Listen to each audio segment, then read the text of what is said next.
created all that is. The cosmos, my finger, this stage, the seats you're sitting in, that created all that is who we are. Come on, right? Like, why are we walking around so stuck up?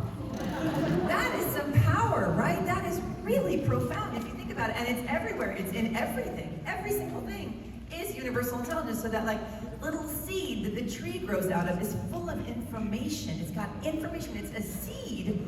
And then it knows how to use air and sun and water and dirt to grow into a mighty, mighty tree, right? We have that in us too. That's cool. You know? And so I always think about my dog when I think about this, because he knows. So animals are totally in alignment all the time, right? Like they are much more intuitive than we are. And my dog sitter tells me that every time I go away and I'm on my way home, like 24 hours before I get home, he knows. She hasn't done anything differently. She hasn't said my name. She hasn't fluffed a pillow. But the dog knows, and he sits in front of the plate glass window that looks out of my driveway and waits for me every time he knows, right? So when we arrived here on Earth as babies, we were as in alignment with source energy because we had not yet learned all this other stuff. Now, that's amazing that my dog can do that, but can my dog make a cup of coffee? No. Can my dog build a skyscraper? No. Because he doesn't have an analytical brain. He's got an intuitive mind that's rocking, but he doesn't have an analytical brain. So that is the very, very, very cool thing about being human. The brain lets us do all this cool stuff that nothing else on Earth can do. But the very uncool thing about our brain is that's where we take in all this outside information, right? That's where we arrive as these pure little beings, and then our culture and our parents and everything around us starts telling us that our ass is too fat, and that our skin's the wrong color, and that our religion is incorrect, and that you shouldn't wear white pants after Labor Day.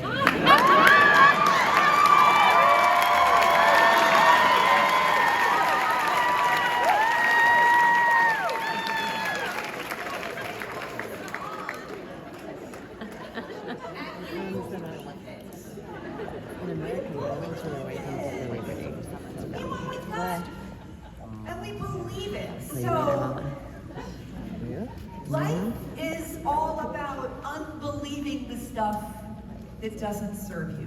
Because here is the thing.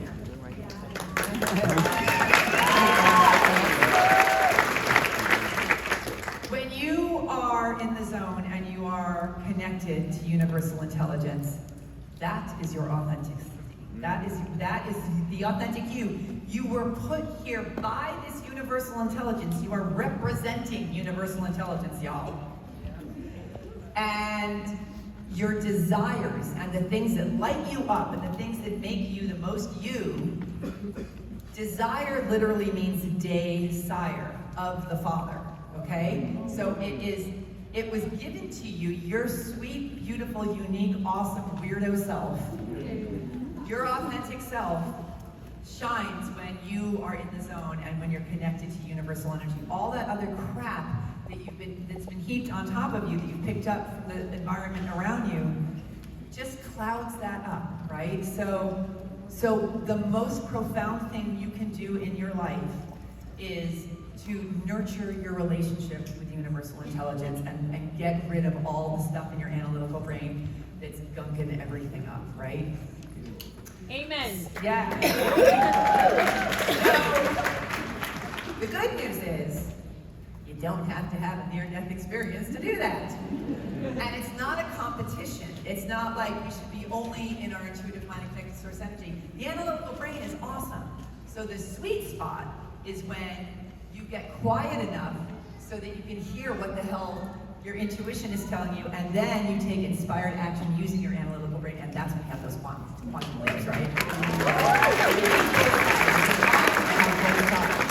So when I was in my money quagmire and figuring my stuff out, one of the most profound things I did was change my thoughts. And I was making fun of it at the beginning, but it really is the humdinger, guys. That is the number one thing that you can do to change your life, is to get control of your thoughts. So I read this in all my books, and I was like, control my thoughts. And I was like, my main thought is, I can't afford it. I said I can't afford it to everything. Everything was I can't afford it. And so, because I was doing my homework, clothes, I was like, okay, that's gotta stop. So I was like, how do I want to feel? So I want you guys to all think about this, okay? Think about your big, gnarly wall that you're up against. That thing that you wake up, every morning, it's one of the first things you think of. This problem that you've got, this inability to achieve whatever it is, like the reason that you are so uniquely screwed up in this world, okay? So mine was that I was a big fat financial loser.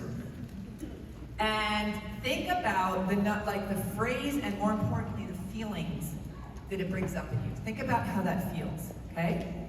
And so money for me was like stressful, and I was ashamed of myself, and I felt stuck, and it was heavy and hard. And so I was like, what's the opposite of that feeling? So think about the opposite of how you feel about this thing in your life. And for me, I was like, God, if I had lots of money, I would just be like, it would be easy, things would be easy, and I'd be in the flow, and I'd feel free and happy and light, and I just really got into the feeling of how it would feel. And then I changed, and I caught myself, and I was like, all right, so now, whenever I say I can't afford it, money flows to me easily and freely.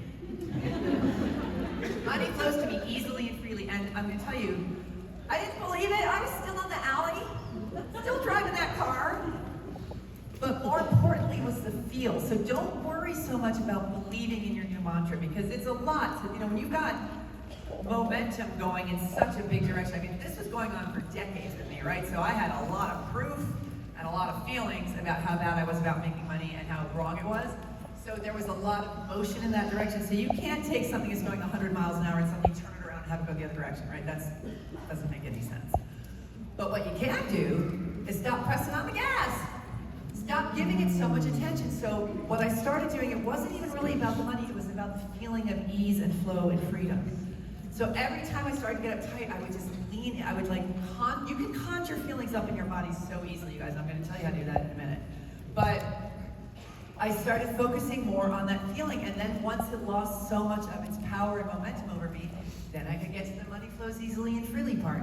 So not only do you stop giving it so much power over you, but here is a really interesting thing that we humans do. Oh my God, we're so ridiculous. Okay. So what are the 3 words that every human wants to hear more than any 3 words? I like you. I like you. I love you. You are right.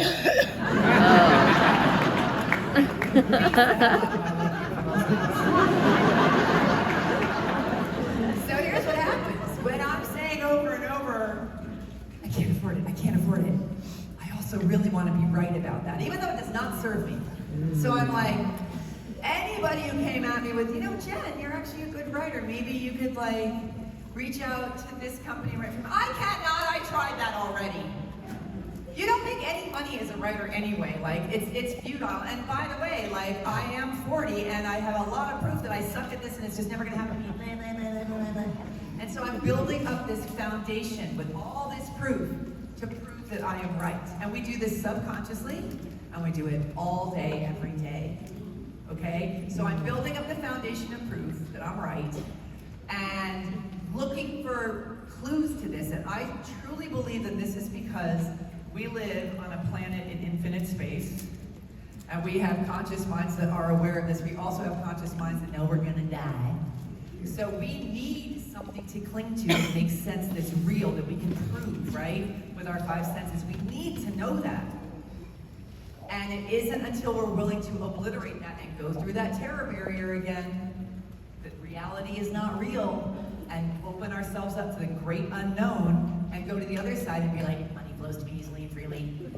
I still want to be right though. So now what I'm doing is I'm looking for proof that money flows to me easily and freely. I'm building a new foundation. And so, believe me, it was flimsy at first. Find a nickel on the ground, look, money flows to me easily and freely. I'd get a new freelance job. Money flows to me easily and freely. I'd make $3.27 interest on my shitty checking account, right? But it all counted, and I was building my new foundation. And once I started building that new foundation, I opened myself up to the opportunities that were there all along. Here's the big news flash, guys. everything you need to change your lives is here already. It already exists. Right? But if you are busy proving that I can't afford it, you ain't gonna see it. So I do this exercise all the time. You've probably seen it, but I'm gonna make you do it again. So I want everybody to look around the room and find something red. Just look around the room, look at what people are wearing, just take a minute, find the red things. Okay, close your eyes. And think about everything in this room that's yellow. Right? You can open your eyes. You don't see the yellow because you're not looking for it. So when you're busy being right about how bad things are, you don't see all the opportunities that are in front of you. So when I hired that coach, it was a third of my annual income. And if I had not made the decision to get rich and do whatever it took, I would have heard her price and been like, I can't afford this. Right? That would have come really in handy at that moment. Instead, got out the credit card, paid her, and ended up tripling my income in 3 months.